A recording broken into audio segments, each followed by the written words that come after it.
Bismillahirrahmanirrahim. Assalamualaikum warahmatullahi wabarakatuh. Alhamdulillahirabbil alamin wal 'aqibatu lil muttaqin. Wala 'udwana illa 'alal zalimin. Asyhadu an la ilaha illallah wahdahu la syarikalah wa asyhadu anna Muhammadan abduhu wa rasuluh. Allahumma shalli wa sallim wa barik ala sayyidina Muhammad wa ala alihi wa sahbihi ajma'in wa ba'du. Qala al-musannifu rahimahullahu ta'ala wa nafa'ana Allahu bihi wa bi'ulumihi fid dharain amin.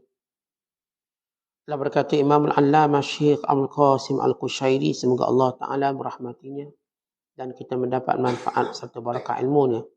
Diceritakan bahawa dalam Asy-Syibli, dalam permulaan laku sufinya, setiap hari menyerap makna sufi sedikit demi sedikit dengan mengendalikan nafsunya dengan teguh supaya tidak terputus-putus dari berzikir, dari berterusan zikir.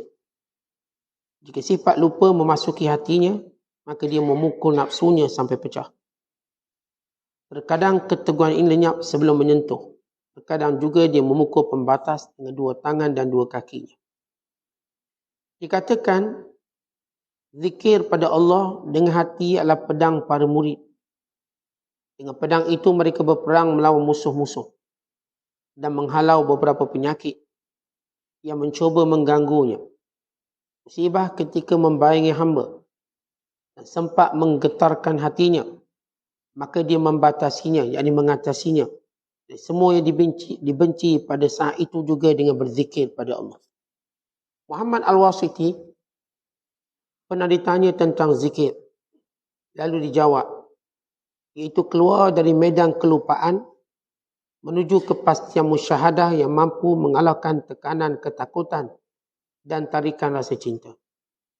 Zunnun Al-Misri berkata, barang siapa ingat Allah dengan ingatan yang hakiki, maka dia pasti lupa segala sesuatu di sisi ingatannya, dan Allah akan menjaganya dari segala sesuatu. Baginya punya pengganti dari segala hal. Abu Uthman pernah ditanya demikian. Kami zikir pada Allah tetapi tidak menemukan kemanisan dalam hati kami. Kemudian Abu Uthman menjawab, pujilah Allah agar menghiaskan di antara luka-lukamu dengan ketaatan. Dan hadis yang masyhur, Rasulullah sallallahu alaihi wasallam pernah bersabda, "Idza ra'aitumul jannata farta'u biha." Qila lahu, "Wa ma riyadul jannah?" Faqala majalisuz zikri. Jika kamu melihat syurga, maka merumputlah di kebunnya. Ditanyakan kepada beliau, apa itu kebun syurga? Baginda menjawab, majlis zikir. Jabir bin Abdullah menceritakan kepada kami. Dia mengatakan suatu hari Rasulullah sallallahu alaihi wasallam keluar menuju kami lalu bersabda, "Ya ayuhan nas, irta'u fi riyadil jannah." Qulna ya Rasulullah, ma riyadul jannah? Qala majalisuz zikr. Qala ughdu wa ruhu wal kulu. Man kana yuhibbu an ya'lama manzilatahu 'inda Allah Ta'ala falyanzur kaifa manzilatullah Ta'ala indahu. Fa inna Allah Ta'ala yunzil 'abda haitsu anzalahu min nafsihi. Hai manusia, merumputlah kalian di kebun syurga. Kami bertanya, wahai Rasulullah, apa kebun syurga itu? Beliau menjawab, baginda menjawab, majlis zikir. Kamu makan pagilah dengan berzikir, makan petang dengan berzikir. Barang siapa mengetahui kedudukannya di sisi Allah, barang siapa siapa ingin mengetahui kedudukannya di sisi Allah, maka pandanglah bagaimana kedudukan Allah di sisinya. Sesungguhnya Allah turun pada hamba, menurut turunnya hamba di sisinya. Muslimin dan muslimat dan penonton yang dirahmati Allah sekalian. Bila kita menyebut tentang kelebihan dan keutamaan zikir, maka sayugira bagi kita melakukan mujahadah, melakukan kesungguhan dan sentiasa mengingati Allah SWT. Amirul Mukminin Umar Al-Khattab radhiyallahu ta'ala anhu menyatakan, menyebut Allah itu adalah penawar, menyebut manusia itu adalah penyakit. Artinya bila kita menyebut nama Allah, Ini penawar pada segala perkara-perkara, pada semua perkara-perkara yang memudaratkan kita. Dia obat. Manakala kalau kita suka sebut manusia, dia penyakit pada segala bentuk penyakit. Bila seorang banyak menyebut nama Allah, maka dia seperti merawat dirinya, seperti mencari obat untuk kesembuhan segala luka-lukanya, segala kedukacitaannya, segala kesedihannya, segala kebimbangan dan ketakutannya. Dan bila dia mengingati manusia, dia menambah lukanya, menambah dukacitanya, menambahkan kebimbangannya, mendedahkan dirinya pada bahaya. Bila kita mengetahui zikir ini penawar dan penyelamat, maka kita mesti berusaha untuk sentiasa berzikir. Ada seorang ulama, namanya Dalaf Ash-Shibli, ataupun Abu Bakar Ash-Shibli. Seorang ulama yang asal daripada Turki, yang merupakan murid kepada Junaid al-Baghdadi, rahmatullahi alaih, yang meninggal tahun 334 Hijriah. Yang kuburnya sekarang di negara Iraq. Tempat yang masyhur yang dikebumikan para alim ulama. Maka apa kata Dalaf? Saya pada permulaan sufi saya. Di sini dia terjemah agak lemah sikit. Saya nak kembali pada terjemahan asal. Kata Dalaf Ash-Shibli, saya pada permulaan sufi. Saya mencari segenggam rotan. Rotan kita ikat. Dia ikat. Dan setiap kali saya melalui satu kawasan, bila saya lupa berzikir pada Allah, saya akan cabut satu rotan, saya akan rotan diri saya. Tangan dan kaki saya. Begitu saya lakukan sehingga habis seberkas rotan yang saya sediakan. Dan bila mana habis seberkas rotan ini, kalau saya masih lupakan Allah, maka saya akan pukul tangan saya pada dinding. Dan kaki saya pada dinding. Ini terjemah asal. Tapi di sini diterjemah secara simbolik. Ataupun secara kinayah. Walau dia punya cara dalam Ash-Shibli macam tu. Artinya bagaimana langkah mujahadah. Tuan-tuan sekalian, kalau kita tengok latihan seorang tentera untuk jadi kuat, gagah apa dia buat? Dia pukul dirinya. Dia juga latih tendang dia, tumbuk dia, maki dia. Untuk apa? Untuk dia jadi kuat. Tidak ada seorang pun mencela perbuatan itu. Asalkan dia keluar sebagai tentera yang kuat. Kalau tuan-tuan tengok bagaimana latihan tentera-tentera nak jadi gagah, nak jadi kuat. Dia ditembak di sisi dia. Supaya dia tak rasa gerung dan takut. Dia dimaki supaya dia biasa dengan perkataan-perkataan torture daripada musuh. Bahkan kadang-kadang ditumbuk, ditampar. Untuk menjadikan dia kuat. Itu dalam latihan fizikal seorang askar. Kita bercakap dalam latihan fizikal dan latihan kita dalam membentuk rohani. Setiap orang pasti ada cara untuk membentuk rohani dia. Walaupun cara ini bukanlah bentuk syar'i. Maksudnya bukanlah disyariatkan begitu. Kerana ia berbeza antara setiap orang. Tuan-tuan, bagaimana tuan-tuan menguatkan diri tuan-tuan dalam mencapai sesuatu? Seorang yang malas, macam mana tuan-tuan nak rajin? Saya pun ustaz bila nak rajin, saya berkawan dengan orang rajin. Bukan saya rajin, saya pergi coaching kursus bagaimana nak rajin. Maka setiap orang saya katakan dia pasti punya jalan bagi memperbaiki dirinya untuk menghasilkan kebaikan. Pasti dia akan buat. Baik, bila kita melalui jalan Allah, apakah melalui jalan Allah tidak ada latihan? Ianya datang secara mengejut. Lalu kita pun tinggi darjat di sisi Allah. Ya, para ulama bersepakat. Hatta untuk kita mendekati Allah, mencapai kedudukan di sisi Allah, mesti ada latihan yang disebut riyadhah. Dan istilah ini telah disebut oleh Imam Al-Ghazali rahimahullah ketika mana beliau membicarakan tentang bagaimana pentingnya seorang melakukan riyadhah. Riyadhah kalau kita terjemah secara literally-nya, kalau orang mengaji bahasa Arab basic, riyadhah maksudnya sukan. So, ini ilmu riyadhah, ilmu sukan. Ini hissah riyadhiyah, masa bersukan. Dan sukan kita tahu ialah satu latihan. Kuatkan kaki, kuatkan tangan. Kalau seorang petarung yang hebat hari ini, melainkan dia telah melalui ribuan latihan. Sehingga dia jadi hebat. Tak ada orang masuk gelanggang tu hebat. Kalau seorang pelomba yang hebat hari ini, melainkan dia sudah melakukan latihan ribuan jam.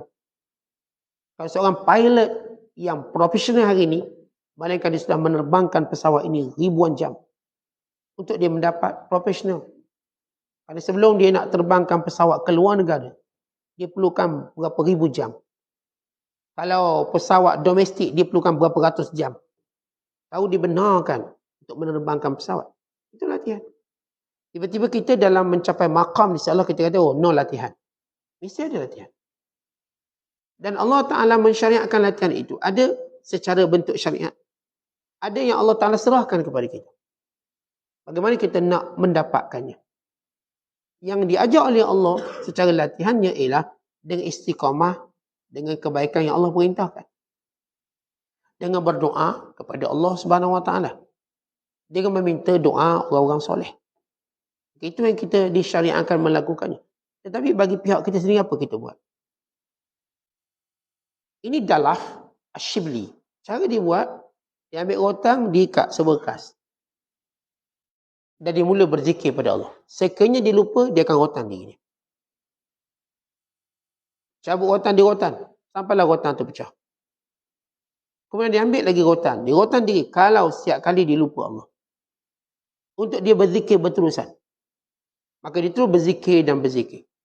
Sekiranya seberkas rotan ini habis, maka dia akan menggunakan dinding-dinding yang ada untuk pukul tangan dia. Dengan hentakkan tangannya kat dinding dan juga kaki. Saya katakan ini bukan syariat. Tetapi setiap orang boleh buat apa yang dirasa dia untuk mencapai kemuliaan tersebut. Dan dalam Asyibli dia tak kata semua orang kena buat macam tu. Dia tak cakap macam tu. Ini Muhammad Hasan Syaibani. Bagaimana dia ni menghabiskan malamnya dengan mentelaah buku dan kitab. Maka dia cuba mengelakkan dirinya daripada mengantuk. Apa dia buat? Dia letak sebekas air depannya. Setiap kali dia mengantuk, dia ambil air, dia renjis wajahnya. Sebagian ulama meletakkan garam, air garam. Setiap kali mengantuk, dia renjis air garam sehingga pedih matanya supaya dia tak mengantuk. Ini Ghulam, Utbah al-Ghulam.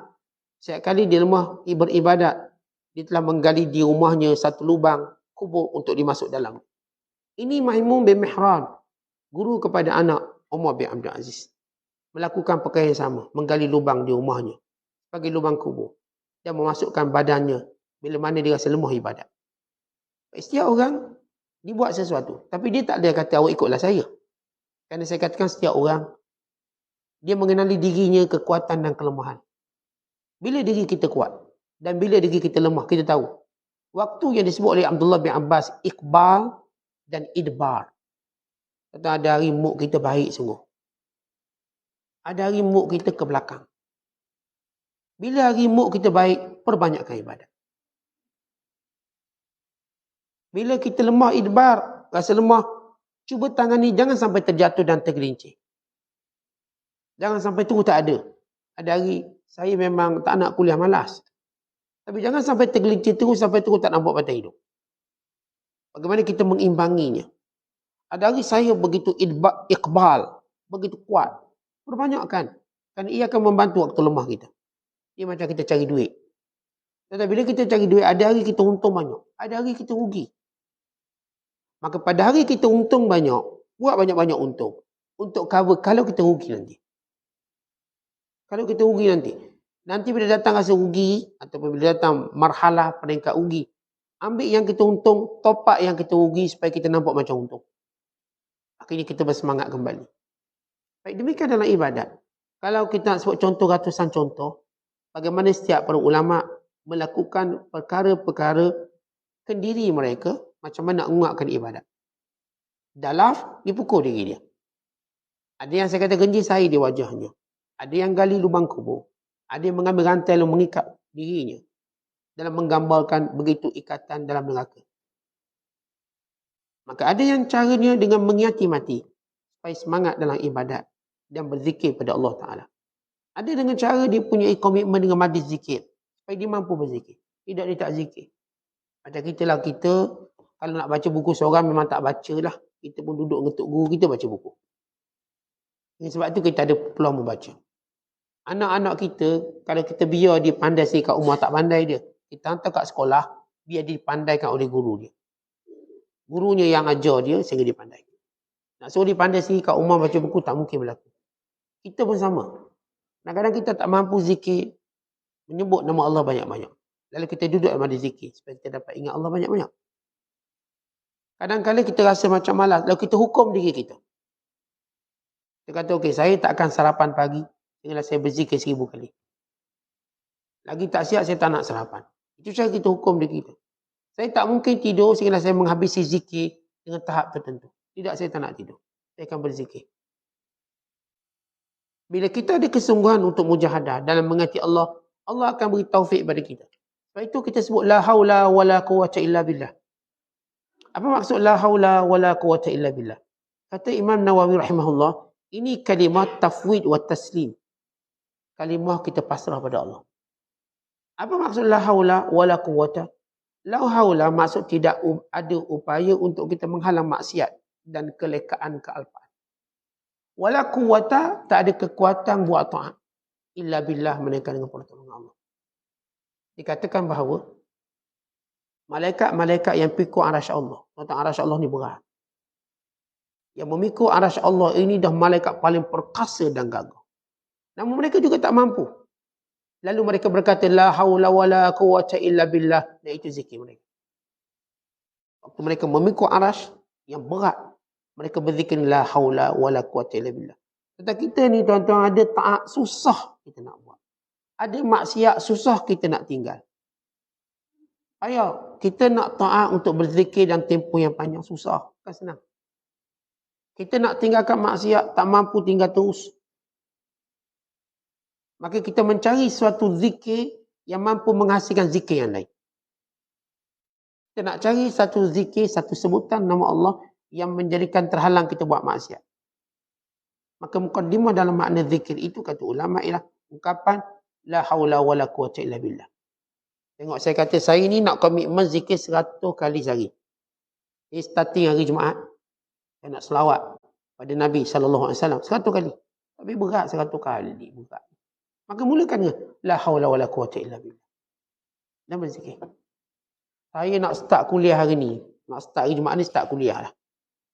Nak komitmen dah Jumaat kita cuti. Tapi berat hari ni rasa macam rajin sikit lah. Sebab suami ajak.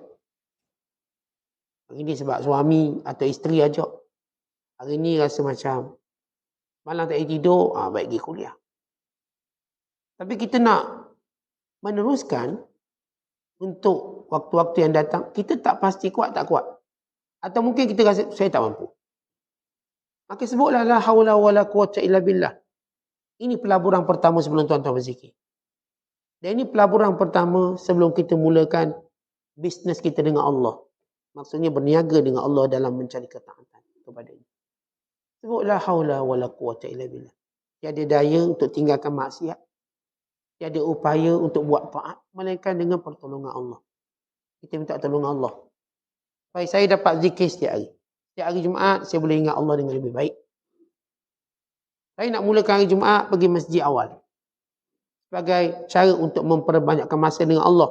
Boleh baca Quran, boleh berzikir, boleh niat i'tikaf. Tapi nak start tu, masih macam sibuk. Maka sebutlah la haula wala quwwata illa billah.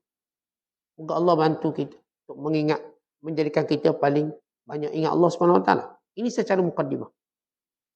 Oleh sebab itu, setiap orang mesti ada satu latihan untuk dia menjadikan zikir itu berterusan. Kata Dalaf lagi, zikir itu ialah senjata bagi setiap orang yang melalui jalan Allah. Tuan-tuan, kita ni nak lalu jalan Allah, dia punya penghalang banyak. Anjing-anjing yang menyalak kita supaya mundur ke belakang. Ini binatang-binatang buas yang mengancam kita, menakutkan kita.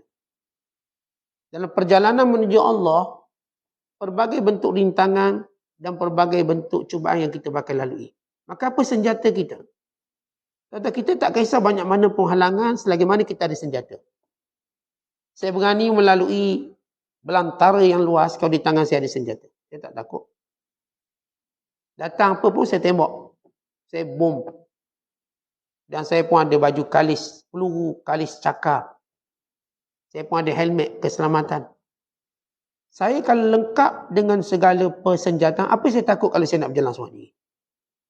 Saya tak takut. Bukan musuh takut. Saya pernah tanya seorang hamba Allah. Saya kata, pernah awak tak serempak dengan harimau dalam hutan? Dia kata, pernah.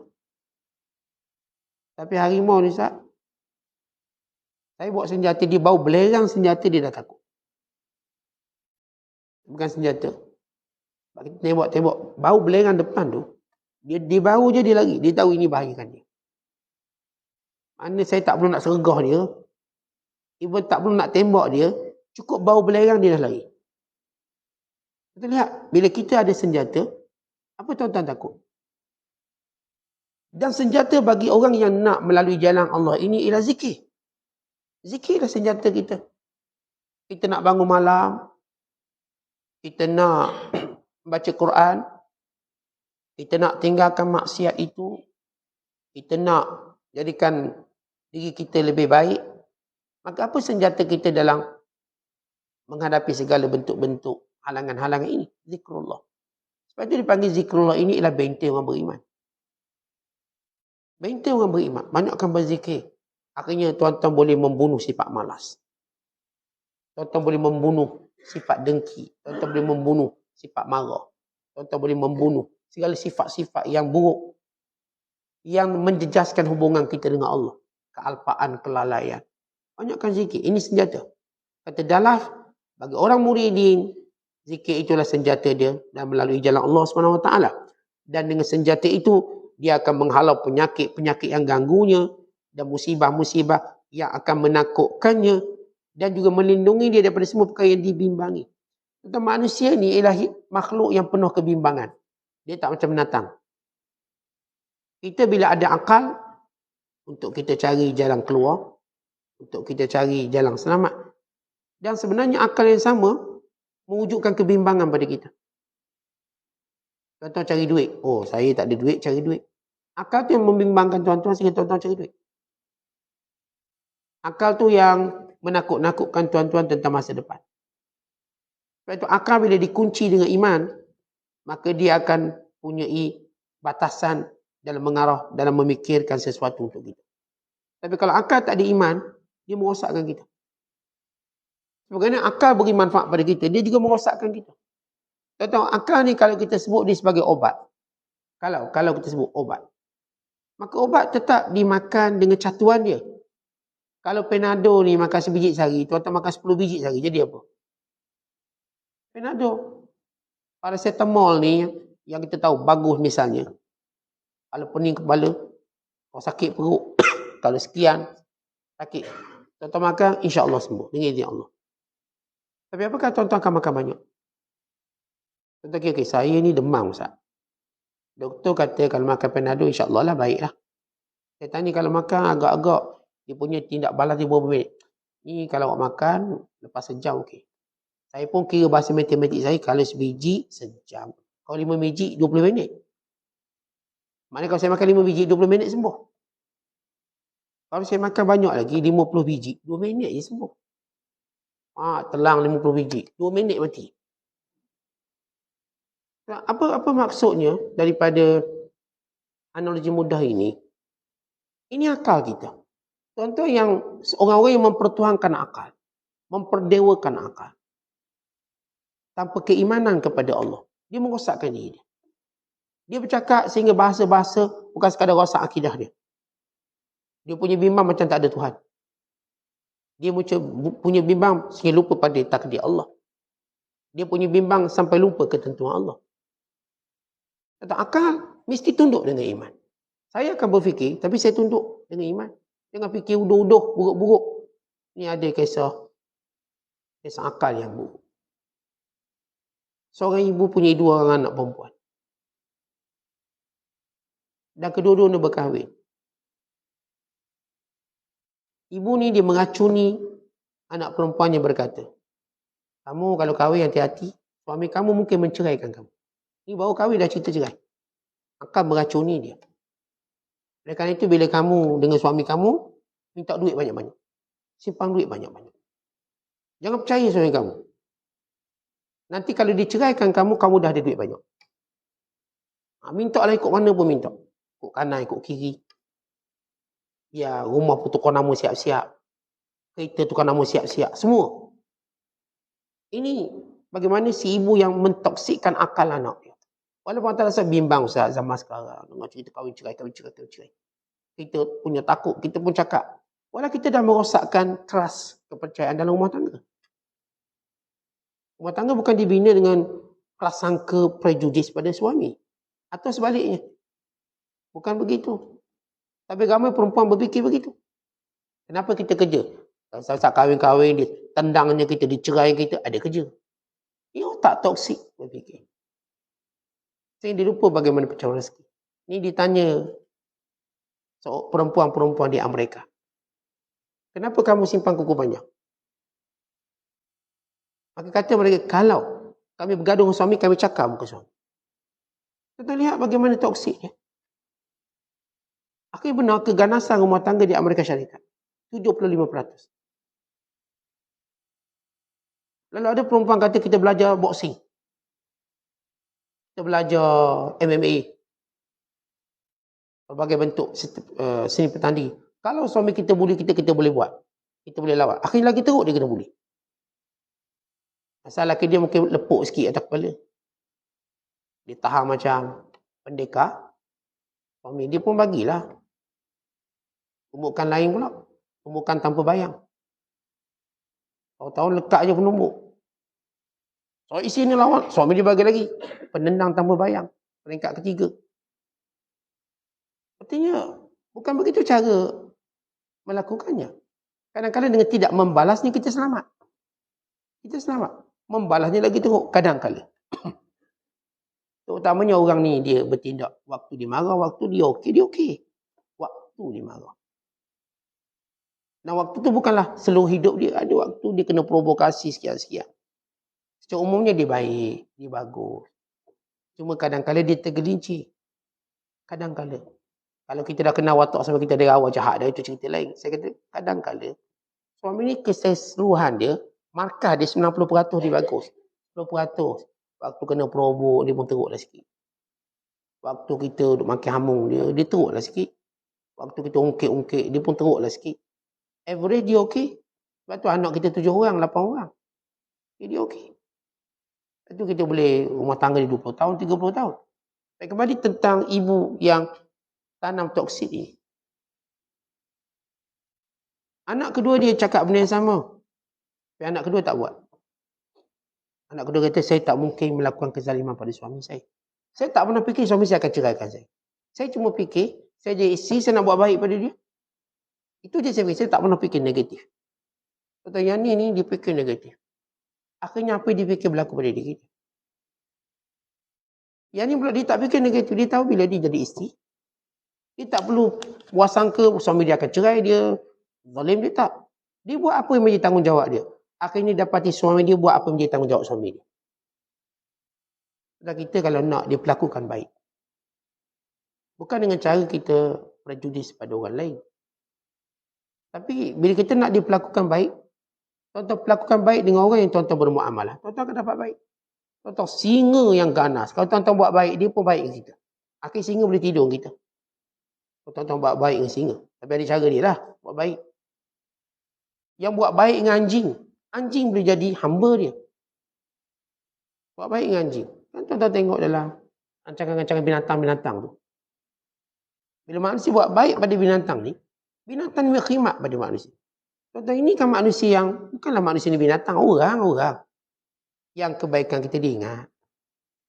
Al-birru la yunsa. Kebaikan tak mungkin dilupakan. Tuan-tuan, kita rasa, saya buat baik tapi dia macam tak hargai. Dia mungkin tak hargai kan dia nak kebaikan lebih banyak. Sebenarnya dia tak pernah lupa kebaikan. Dia tak pernah lupa. Akan ada waktu, ingatannya pada kebaikan kita akan mengubah diri dia. Cukup Allah ajar kepada kita, wa ahsin kama ahsanallahu ilaik. Buat baiklah pada manusia sebagaimana Allah buat baik pada kita. Kata Allah suruh kita, cara kita berfikir. Allah tak kata buat baiklah kamu pada manusia sebagaimana manusia buat baik pada kamu. Bukan. Allah kata buat baiklah pada manusia sebagaimana Allah buat baik pada kamu. Bagaimana kita buat baik pada orang, Allah yang buat baik pada kita. Bagaimana saya memberi pada orang walaupun orang tu tak beri kat saya, Allah yang beri pada saya. Sebab tu Allah kata, wa ahsin kama ahsanallahu ilaika. buatlah baik sebagaimana Allah buat baik pada kamu. Kalau saya suami, saya akan buat baik pada isteri saya sebagaimana Allah buat baik pada saya, bagi rezeki, lapangkan sekian. Walau mungkin isteri saya tak mungkin buat baik pada saya, katakan. Maka dia tak akan menghentikan kebaikan saya. Dan kelak orang yang saya buat baik, dia akan tukar dia baik juga. Sebab manusia saya katakan dia ada akal, sebetulnya ada iman, dia akan menghargai. Jadi orang yang menggunakan akal secara bodoh. Walau akal ni pun orang cerdik tak, ada yang menggunakan secara bodoh. Bila akal ni cuba bebas daripada iman pada Allah, dia akan jadi bodoh. Dia melampau berfikir. Sebab tu kita nak berzikir. Zikir tuan-tuan menundukkan akal kita daripada berfikir bukan-bukan. Kita berjalan, kan nanti orang rompak tengah jalan, nanti kita zikir. Berzikir dan kita berdoa. Lalu hilang ketakutan. Baru nak naik bot, nanti ombak besar tenggelam kah. Itu tak berani naik bot. Tak berzikir. Baca doa yang Allah Ta'ala ajar pada kita. Bismillahirrahmanirrahim wa mursaha. Baca doa tersebut. Jadi akal ni kadang-kadang dia memundurkan kita sesudah dia memajukan kita. Sebab tu kita tengok ada orang yang masa tak ada duit, berani dia. Bila dah ada duit, penakut dia. Awak masa ada duit, berani. Masa ada duit, penakut. Akal yang sama. Yang menjadikan dia berani, kemudian menjadikan dia penakut. Dulu tak ada duit, semua bisnes cuba. Berani. Akhir berjaya satu bisnes. Lalu, dia pun cakap, buat bisnes lain pula. Takutlah Ustaz rugi. Kenapa takut? Bukankah dulu kamu ada akal yang berani, yang menjadikan kamu berjaya? Hari ni kalau kamu nak cuba baru, datang takut pula. Akal kamu membataskan kemampuan yang Allah berikan pada kamu. Ada orang beriman, dia ajar bertawakal pada Allah. Kita sebut, Bismillahirrahmanirrahim. Kita kata, Hasbi Allah wa ni'mal wakil. Wa alaihi tawakkaltu. Cukuplah Allah bagiku sebaik-baik penolong. Dan padanya aku bertawakal. Ya, zikir akan melindungi kita daripada semua benda kita benci. Bahkan lebih hebat pada itu, melindungi kita daripada akal yang rosak. Akal yang saya fikir bukan-bukan. Contoh kerja punya lama, dapat pencen, dapat APF. Kemudian mulai fikir, nanti kalau duit ni habis, mana duit aku nak cari? Mana nak cakau duit? Akhirnya kita menjadi orang yang kedekut sesudah kita pernah menjadi orang pemurah. Akal itu rosak. Kita lupa umur kita dah nak penghujung dan nak penghabisan. Kita lupa benda tu. Seolah Allah beri ni sejumlah wang untuk kamu melakukan kebaikan yang paling maksimum sebelum kamu bertemu dengan Allah. Tapi sebaliknya kita menyekatnya supaya tidak tersebar kebaikan. Hanya kerana bimbang nanti takut umur panjang 100 tahun kau Ustaz. Mati-mati saya ni. Habis duit benjing. Jadi dia orang yang penakut. Akal dia telah menzalimi dia dalam buat kebaikan. Jangan pernah. Kalau kita belajar ilmu seni akal ini, ilmu akal ini. Yang akal ni bagus. Ini anugerah paling agung Allah beri pada manusia. Dan ini membezakan kita dengan makhluk yang lain. Akal yang kreatif, yang kutis. Akal yang inovatif. Akal yang pelbagai sifat dan bentuk dia. Ya, bagus. Tapi saya kata akal ni, bila dia tidak diteraskan dengan keimanan pada Allah, dia menjadi akal kufur. Dia akan menjadi akal yang sombong. Bukan dia juga menjadi akal yang penakut. Kadang-kadang orang ditanya, seorang ulama ditanya, kadang-kadang kami takut berperang, takut mati. Kadang-kadang kami takut jadi pemurah, takut habis harta. Kadang-kadang kami takut qiyamul lail, takut ngantuk. Kadang-kadang kami takut puasa, takut kebuluh. Kadang-kadang. Dia tanya pada seorang ulama. Orang takut, sedekah takut. Kadang-kadang untuk ilmu pun kami takut. Kenapa? Nanti kau tak datang, Ustaz tanya. Bila tak datang? Baik, jangan datang terus. Nah. Takut juga. Ini bila kena istiqomah kan macam berat. Orang tanya kau tak datang. Baik, dia tak datang tu tak ada orang tanya. Kadang-kadang ketakutan itu menghentikan banyak kebaikan. Dia tanya pada seorang ulama. Ulama dia kata ginilah. Kalau kamu semua jenis penakut, saya nak beri kepada kamu satu tangkal. Satu je tangkal. Kamu takut semua.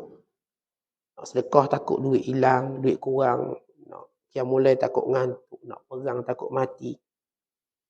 Nak apa lagi? Semua benda yang ni, semua takut. Dia ada ketakutan. Angka aja dia takut. Nak belajar, takut pandai cepat. Takut. Apa patut saya buat? Lalu kata ulama ni, katakan begini. Perbanyakkan. Saya nak beri awak satu je betul. Perbanyakkan. Subhanallahi wa bihamdihi. Awak perbanyakkan itu semua. Kerana awak akan dapati semua benda itu ada pada awak. Awak akan dapati keberanian selepas itu. Pemurah selepas itu. Awak akan dapati segala kebaikan akan mula berkumpul. Subhanallah wa bihamdihi. Subhanallah wa bihamdihi. Subhanallah wa bihamdihi. Awak banyak itu dia. Itu paling ringan sebut. Sebab dia semua jatuh lidah. Ataupun bukan keadaan bersabdu, bertasydid. Subhanallah wa bihamdihi. Dia menurun nafas kita. Bukan mengangkat. Kalau mengangkat seperti La ilaha illallah. Tasydid dia mengangkat. Zikir itu berat sikit sebab dia ada illallah. Tapi zikir menurun ni. Subhanallah bihamdih. Lepas nafas. Subhanallah bihamdih. Subhanallah bihamdih. Subhanallah bihamdih. Baca banyak. Nescaya takut awak pada mati. Kedeku awak pada harta. Dan lain kebaikan dapat dirawat. Buat yang tu. Pesannya. Kata ini zikir. Kadang-kadang tuan-tuan sekalian, kita ni dalam kadang lemah sangat-sangat. Tak tahu nak starting kat mana. Tak tahu nak starting kat mana. Dek lemah, dek rasa, kita katakan, rasa depression, tekanan yang kuat. Mana nak start ni? Nak mula jadi baik. Nak mula berubah. Nak mula berfikir yang baik. Nak mula menjadikan langkah kita lebih tersusun dan teratur. Berdisiplin. Nak mula macam mana? Mulakan dengan zikir yang paling ringan. Yang awak boleh sebut. Tadi kita sebut zikir paling ringan. Subhanallah bihamdi. Pak fadilat dia besar. Dia ringan tapi fadilat dia besar. Ataupun kalau kita nak lebih sempurna. Subhanallah bihamdihi. Subhanallahil azim. Kemudian hadis Bukhari pada hadis terakhir. Sunnah Imam Bukhari. Subhanallah bihamdihi. Subhanallahil azim. Ini disebut dalam hadis. Kalimatani khafifatani ala lisan. Dua kalimah yang ringan kat lidah. Habibatani ila rahman. Allah sungguh sayang. Taqilatani fil mizan. Berat kalau ditimbang. Subhanallah bihamdihi. Subhanallahil azim. Maha suci Allah dengan segala kepujiannya. Maha suci Allah dengan segala keagunannya. Itulah. Mulakan. Subhanallah bihamdihi. Subhanallahil azim. Guru kami, almarhum Syekh Abdul Hadi Al-Ujairi. Waktu pertemuan pertama kami dengan beliau. Saya jumpa dia. Ini bekas mufti Yaman. Kemudian bila Yaman berperang, maka dia berlindung di negara Mesir. Maka beliau mendatangi kami dalam majlis ilmu. Dan beliau mengijazahkan kepada kami hadis ini. Bagi satu mukaddimah. Ada kebaikan yang kita nak buat. Subhanallah bihamdihi. Subhanallahil azim. Perbanyakkan. Ini bagaimana kita memulakan diri kita. Dengan zikir. Bila seorang itu dapat berzikir dengan seringan ini zikir, maka dia akan pergi kepada perubahan yang besar dalam hidupnya. Kalau cukup kata ulama, dengan tuan-tuan berzikir walau sepatah, tuan-tuan sedang melangkah melakukan perubahan besar dalam hidup. Tuan-tuan berzikir, tuan-tuan sedang melakukan perubahan besar dalam hidup. Sesudah kita lalai dan leka. Dan Allah mula memandang kita. Yang disebut dalam hadis, bahawa bila Nabi SAW menyatakan, bila seorang menyebut Allah dalam hadis Qudsi, wa ana ma'ahu idza dzakarani. Aku akan bersama dengannya waktu dia ingat aku. Dan sebagaimana Allah sebut dalam Al-Quran, Allah menyatakan, wadhkuruni adhkurkum. Kamu ingat aku ingat kamu. Kata ulama, bila seorang memulakan dengan zikir, Allah mula pandang dia. Dengan pandangan rahmat. Pandangan kasih sayang. Untuk dia mulakan perubahan. Kata Muhammad Al-Wasiti, waktu ditanya tentang zikir, maka dia jawab, zikir ni maksudnya, keluar dari tempat lupa kepada tempat kita ingat Allah, sehingga mendatangkan rasa takut dan cinta pada Allah. Di sini dia terjemah, mengalahkan tekanan ketakutan dan tarikan rasa cinta. Maksudnya ialah, dengan zikir itu dia menghasilkan dua benda. Hasil rasa cinta kepada Allah dan hasil rasa takut pada Allah. Kalau kita dah dapat dua hasil ini, kita dah beruntung dengan untung yang besar. Zikirlah sampai kita rasa takut pada Allah. Zikirlah sampailah kita rasa cinta pada Allah. Tentang umumnya, kalau kita suka menyebut sesuatu lebih kerap, cinta akan datang.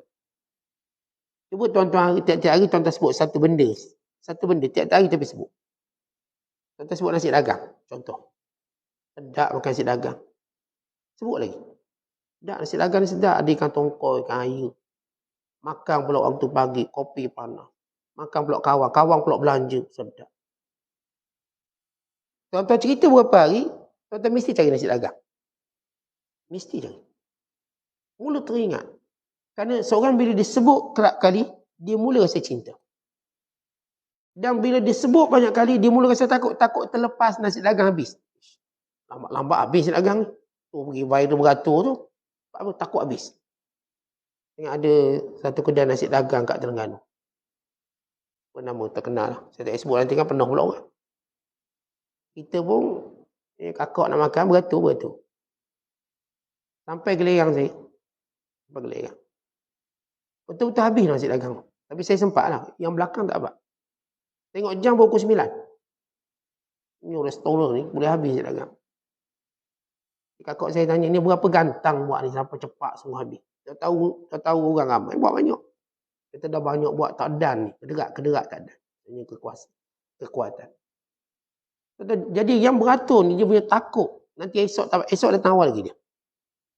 Takut tak dapat. Itu baru cerita nasi dagang. Kita belum cerita Tuhan lagi. Itu benda dunia jadi tarik lepas. Silap hari bulan mungkin buasir. Makan nasi dagang banyak. Kalau kita mula sebut, kita mula cinta. Kalau kita mula sebut, kita mula takut hilang. Sebut sesuatu. Pasti tuan-tuan tidak. Tuan-tuan bayangkan kita menyebut nama Allah yang penuh dengan rahmat ini. Kita sebut benda dunia, tak ada rahmat apa. Nafsu je. Pun kita boleh jadi macam gitu. Seorang cerita kita tentang makanan sedap, beratur, baik tu. Makin kuat kita nak pergi. Bila last sekali nak pergi tempat ni. Kenapa? Dengan kata sedap beratur. 8 km beratur. Beratur ni, dari sini. Panjang. Tuan-tuan dengar berapa kali, tuan-tuan mesti rasa nak pergi. Nak pergi ni. Dan bila kita pergi, kita pun takut tak dapat. Itu cerita manusia dengan ingatannya pada dunia. Tuan-tuan bayangkan manusia dengan ingatannya pada Allah yang Maha Pemurah. Waktu kita ingat Allah, maka Allah akan beri kita cinta. Waktu kita ingat Allah, kita bimbang, takut hilang kecintaan selama ni Allah beri pada kita. Lepas tu tuan-tuan kalau terlepas satu ibadat Allah takut nanti Allah tak beri langsung peluang kita buat ibadat. Terlepas solat subuh berjemaah, termenung kita. Terlepas qiyam mulai semalam, termenung kita. Takut itu tanda murka Allah. Terlepas kita buat baik, termenung kita. Takut Allah dah tak beri peluang kita buat baik ni. Kita lihat bagaimana rasa takut dan cinta. Itu kata Muhammad Al-Wasiti. Zikir pada Allah ialah kamu keluar daripada kealpaan, pada ingatan pada Allah, sehingga datang dua sifat cinta dan takut. Kata Zunnun Al-Misri, barang siapa ingat Allah dengan ingatan yang sebenar, maka dia akan pasti lupa segala sesuatu dari Allah. Dan Allah akan jaganya daripada segala sesuatu. Dan Allah ganti padanya dengan apa yang dihilang. Kata kita dalam hidup ni ada kebimbangan, tak dapat benda tu, hilang benda ni. Kebimbangan tu ada. Saya ada orang saya sayang, saya takut saya hilang orang ni. Saya ada orang yang saya harap, saya takut dia tinggalkan saya. Saya ada orang yang saya takut kejahatan, dia bimbang kejahatan ni kena pada saya. Kata ini menjadikan kita lemah. Ingatan kita macam lemah. Lalu saya kembali kepada pencipta pada segala benda ni. Allah. Lepas tu kata Zunnun Al-Misri, siapa ingat Allah ni ingat sebenar, maka Allah akan jaga dia. Kita ingat pada Allah dengan ingatan sebenar. Ia berpunca daripada hati kita.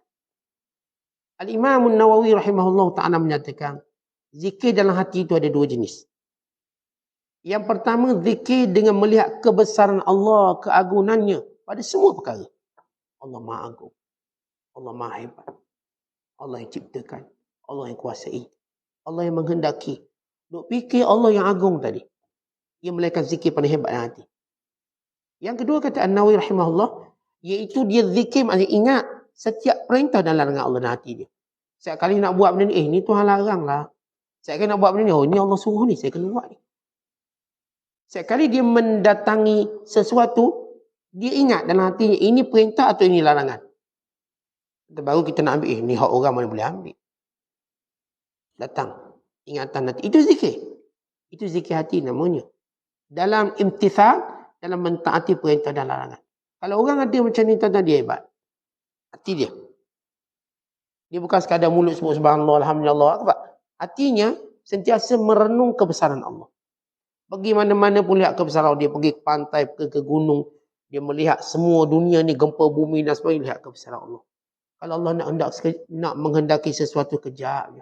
Ni tengok satu gedung terbakar. Raya-raya orang gedung terbakar dalam satu saat. Dia boleh lihat kebesaran Allah, ya Allah. Maha suci Allah yang memberi dan mengambil. Dan dia pun tengok diri dia, kalau Allah nak ambil saya pun sekejap. Kita tengok orang yang kuat, tiba-tiba lumpuh. Kita pun terfikir, itu tu kuat tu. Dia angkat besi 200 kilo, 300 kilo. Kita pun tengok diri kita, ya Allah, kalau Allah nak ambil kekuatan. Sebenarnya Allah ambil pada fulan bin fulan. Sementara saya ni. Kita tengok Fir'aun, Allah mengambil segala kekuatan dia. Bala tentera, semua hancur. Apa yang Fir'aun ada hari ni? Kita pun tengok diri kita. Kita ni taklah sekaya Fir'aun, tak sekuat Fir'aun. Tak seramai tentera Fir'aun. Allah bila menyebut Fir'aun, Allah menyebut tentera yang ramai. Wa Fir'aun nazil autad alladzina taghaw fil bilad, dan Fir'aun yang punya tentera yang ramai. Antara raja punya bala tentera paling ramai ialah Fir'aun. Diriwayatkan atau dikatakan bahawa Fir'aun mempunyai 1 juta tentera. Pada zaman tu 1 juta tentera. Hari ni kalau tuan-tuan tengok negara-negara yang banyak tentera, kita Malaysia tak sampai 1 juta tentera. Dia 80,000 orang. Campur dengan askar simpanan, taklah 50,000, 120. Campur sekali askar pencing-pencing. Tambah sikit. Tak sampai 1 juta. Padahal negara kita dah kuat dah. Ranking kita dapat mungkin 48 terkuat di dunia. 48 kuat. Ambil negara atas sikit. Berapa tentera dia? 600,000, 500,000. Yang paling banyak China, 2 juta tenteranya. Tentera yang memang kerjanya tentera. Tentang Fir'aun zaman tu dah ada 1 juta tentera. Bayangkan. Dia kerahkan semua bala tentera untuk mengejar Musa, untuk menakutkan Musa, untuk menggerungkan Musa. Yang Musa AS ni tak ada senjata pun. Kosong tangan. Tapi dengan pertolongan Allah, Allah beri kemenangan. Sebab itu kita yakin Allah beri pertolongan kepada umat Islam di Palestin. Kalau bala tentera Yahudi ni, tuan-tuan, tentera yang sepenuh masa kerja tentera, lebih kurang sekitar 169,000. Ada kata 172,000. IDF. Tentera Israel ataupun tentera Yahudi, jumlah resmi. Panggil tentera simpanan lebih kurang 300,000. Lebih kurang dekat 500,000. 500,000.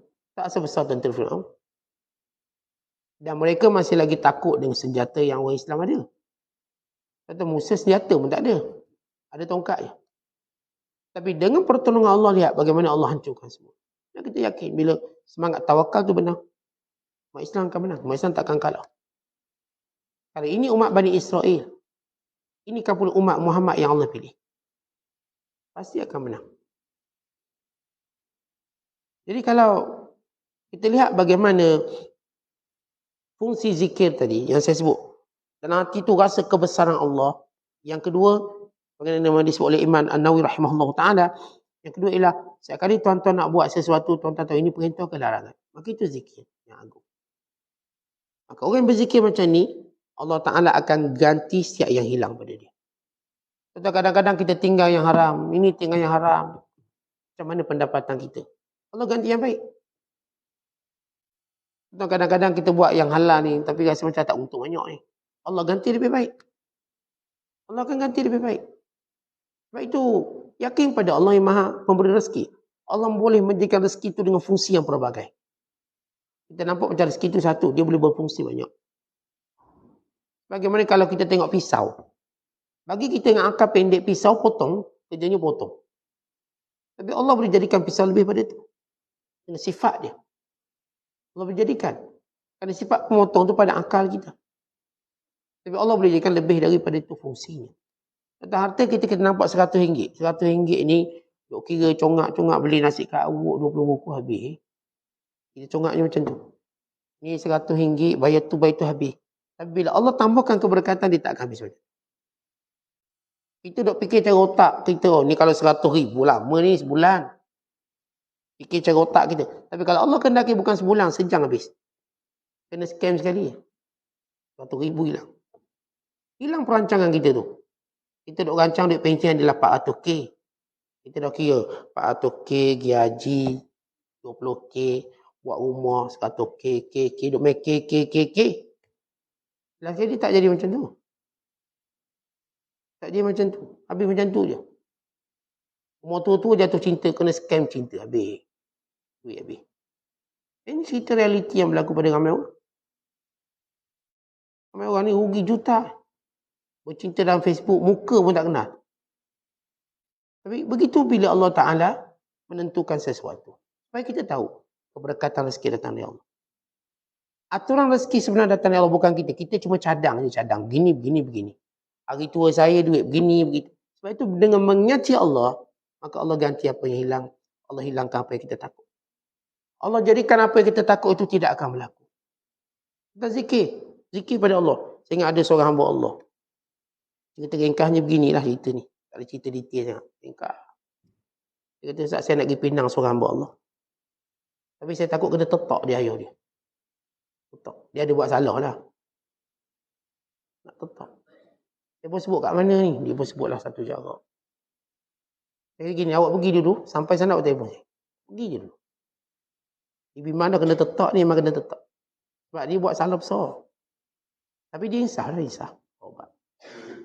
Nak jumpa keluarga, nak tunjuk rasa tanggungjawab. Okay. Sampai kat hotel dia pun kau, Ustaz, dah sampai. Sekarang awak zikir. Ikut cakap Ustaz zikir. Saya pun sebut berapa zikir. Awak zikir. Kemudian awak pergi. Tawakal pada Allah. Dia pergi, alhamdulillah selesai. Selesai semua urusan dia. Tak macam dibayangkan. Dia tak bayang parang tak kepala lah. Mesti kena belasah tu. Suka pada Allah awak zikir. Kemudian dia balik. Dia jumpa saya. Alhamdulillah Ustaz dah selesai. Cuma satu lagi tak sahabat lain pula. Zikir. Ini cerita zikir. Dia menghilangkan ketakutan yang kita fikir akan berlaku. Dan tak semestinya berlaku. Macam saya kata, tuan-tuan, bila pergi ke laut, duk fikir nanti ombak besar, tenggelam, keluar ikan paus, ikan jerung, kuat sangat tengok TV. Nanti Ustaz dia makan saya macam mana? Dia fikir, nanti dia buat tu macam mana? Kata berzikir pada Allah, serah pada Allah. Kalau kita perlu ke sana, dan zikir pada Allah. Hatta Musa AS, waktu Allah Ta'ala perintah untuk bertemu Fir'aun. Takut Musa. Takut sebagai fitrah manusia. Takut. Pergi jumpa Fir'aun. Maka apa bekal Allah Ta'ala pada Musa? Musa AS ingatkan Allah, jangan lupa ingat aku. Kamu jangan lupa ingat aku. Kamu ingat aku bersamamu. Maka dengan itu Musa berani dia pergi jumpa Fir'aun. Dan Fir'aun yang takut, bukan Musa yang takut. Fir'aun yang takut dan gerung. Fir'aun yang gentar dengan setiap perkataan Musa AS. Jadi saya kata bila kita berzikir pada Allah, banyak ketakutan dihilangkan. Maka ini kelebihan, keutamaan. Lepas tu kalau kita tahu tuan-tuan, kenapa kita tinggal? Kemudian saya sebut kata-kata Umar Al-Khattab. Umar Al-Khattab kata zikir itu penawar. Zikir pada manusia. Ingat Allah itu penawar. Ingatan pada manusia penyakit. Dakwah.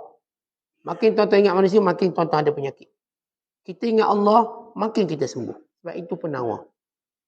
Kata Imam Zahabi dalam memberi komentar ini, bagaimana manusia dengan segala kerugiannya meninggalkan obat yang menjadi kekuatan hidupnya.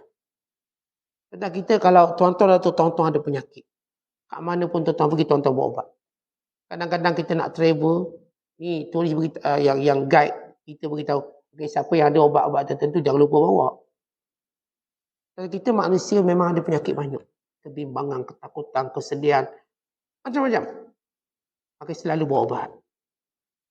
Berjalan bawa obat, insya-Allah selamat. Bukan insya-Allah sembuh. Selalu berzikir, selalu ingat Allah. Bukan dikatakan bahawa ahli syurga dia teringat satu momen yang pada rugi di dunia, Waktu dia berada satu tempat dan dia lupa menyebut nama Allah. Momen tu paling dia rasa rugi walaupun dia dah masuk syurga. Kita bayangkan orang masuk neraka. Yang masuk syurga ingat Allah. Hari tu makan sekali tak baca doa. Hari tu saya musafir tak lupa baca doa. Momen tu dia rasa rugi. Walaupun dia tak berdosa, rasa rugi. Kata macam, kata tanya orang bisnes besar-besar lah. Dia tak rasa rugi. Walaupun dia dah untung juta-juta bulan. Rugi Ustaz. Saya duk promo lambat sikit Ustaz.